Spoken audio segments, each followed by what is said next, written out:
Baiklah, Assalamualaikum warahmatullahi wabarakatuh. Perkenalkan, saya Wina Safitri dan teman saya Nola Destia. Baiklah, di sini kami akan membahas sedikit tentang kenali dan cegah hipertensi dengan gaya hidup sehat. Hipertensi atau tekanan darah tinggi adalah suatu kondisi medis kronis di mana tekanan darah pada dinding arteri secara konsisten berada di atas batas normal. Ini adalah salah satu faktor risiko utama untuk penyakit jantung, stroke, dan gagal ginjal. Tekanan darah diukur dalam dua angka, yaitu tekanan darah sistolik saat jantung memompa darah ke seluruh tubuh, dan tekanan diastolik saat jantung beristirahat di antara detak. Adapun klasifikasi hipertensi. Menurut standar umum, tekanan darah normal adalah kurang dari 120/80 mmHg. Hipertensi dikelompokkan menjadi beberapa tahap. Yang pertama, tekanan darah normal. 120/80 mmHg, itu yang normal. Yang kedua, prehipertensi. 120/39/80/89 mmHg. Yang ketiga, hipertensi tahap 1. 140/159/90/99 mmHg. Yang keempat, hipertensi tahap 2. 160/100 mmHg. Yang kelima, hipertensi krisis. 180/120 mmHg. Atau dapat menyebabkan kerusakan organ jika tidak segera diatasi. Selanjutnya, adapun patofisiologi hipertensi. Pada hipertensi, ada peningkatan resistensi perifer akibat penyempitan arteri atau vasokonstriksi, peningkatan volume darah, atau kombinasi dari keduanya. Jantung harus bekerja lebih keras untuk memompa darah, yang dapat menyebabkan kerusakan pada dinding arteri dan organ lain seperti jantung dan ginjal. Adapun mekanisme ini disebabkan oleh beberapa faktor, seperti peningkatan volume darah, biasanya terjadi karena retensi cairan oleh ginjal akibat kelebihan natrium. Yang kedua, penyempitan pembuluh darah. Bisa disebabkan oleh aterosklerosis atau disfungsi endotel pembuluh darah. Yang ketiga, aktivasi sistem renin-angiotensin aldosteron. Sistem ini mengontrol tekanan darah melalui vasokonstriksi dan retensi cairan, dan peningkatan aktivitasnya dapat menyebabkan hipertensi. Selanjutnya, adapun faktor risiko hipertensi. Yang pertama, faktor genetik. Riwayat keluarga dengan hipertensi meningkatkan risiko seseorang untuk mengalami kondisi ini. Yang kedua, usia. Semakin tua seseorang, semakin besar kemungkinan terkena hipertensi karena elastisitas pembuluh darah menurun. Yang ketiga, jenis kelamin. Pria cenderung lebih berisiko pada usia muda hingga menengah, sementara wanita berisiko lebih tinggi setelah menopause. Yang keempat, obesitas. Kelebihan berat badan meningkatkan resistensi pembuluh darah sehingga jantung harus bekerja lebih keras. Yang kelima, kurangnya aktivitas fisik. Gaya hidup yang tidak aktif dapat menyebabkan peningkatan berat badan meningkatkan risiko hipertensi. Adapun yang keenam, diet tidak sehat. Konsumsi garam berlebihan, lemak jenuh, dan kurangnya asupan kalium dari buah dan sayuran dapat memicu hipertensi. Yang ketujuh, stres.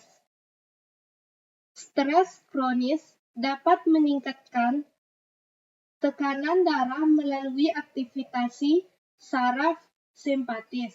Yang kedelapan, mengkonsumsi alkohol berlebihan dapat menyebabkan peningkatan tekanan darah dan beresiko merusak dinding pembuluh darah. Yang kesembilan, merokok. Nikotin pada rokok mempersempit pembuluh darah dan meningkatkan tekanan darah. Selanjutnya, adapun gejala dari hipertensi, sebagian besar penderita hipertensi tidak menunjukkan gejala apapun. Oleh karena itu, hipertensi sering disebut dengan silent killer. Namun, jika tekanan darah sangat tinggi, gejala berikut dapat muncul. Yang pertama, sakit kepala berat. Yang kedua, pusing atau vertigo. Yang ketiga, penglihatan kabur. Yang keempat, nyeri dada. Yang kelima, sesak napas. Yang keenam, detak jantung tidak teratur. Adapun komplikasi hipertensi di sini, jika tidak diobati atau dikelola dengan baik, hipertensi dapat menyebabkan berbagai komplikasi serius. Yang pertama, penyakit jantung. Hipertensi dapat menyebabkan hipertrofi ventrikel kiri, gagal ginjal, dan meningkatkan risiko serangan jantung. Adapun yang kedua, stroke. Tekanan darah tinggi adalah penyebab utama stroke, baik melalui pecahnya pembuluh darah, stroke hemoragik, atau penyumbatan stroke iskemik. Yang ketiga, gagal ginjal. Hipertensi menyebabkan kerusakan pada pembuluh darah kecil di ginjal, yang menyebabkan ginjal tidak berfungsi dengan baik. Yang keempat, retinopati hipertensi. Tekanan darah tinggi dapat merusak pembuluh darah di mata, menyebabkan gangguan penglihatan dan bahkan kebutaan. Yang kelima, aneurisma. Dinding pembuluh darah dapat melemahkan akibat hipertensi dan membentuk aneurisma yang bisa pecah dan menyebabkan pendarahan internal. Yang keenam, sindrom metabolik. Hipertensi sering dikaitkan dengan sindrom metabolik yang meliputi resistensi insulin, kadar kolesterol abnormal, dan obesitas yang meningkatkan risiko penyakit kardiovaskular. Di sini saya akan menjelaskan diagnosis hipertensi. Yang pertama, pengukuran tekanan darah. Pengukuran yang dilakukan secara berulang dalam beberapa kali kunjungan menggunakan alat pengukur tekanan darah. Yang kedua, pemantauan tekanan darah di rumah. Untuk mendapatkan gambaran lebih akurat, tekanan darah juga dapat dipantau di rumah selama periode waktu tertentu. Yang ketiga, pemeriksaan tambahan. Contohnya, tes darah, urin, dan elektrokardiogram atau EKG. Mungkin dilakukan untuk mengidentifikasi komplikasi atau penyebab yang mendasari.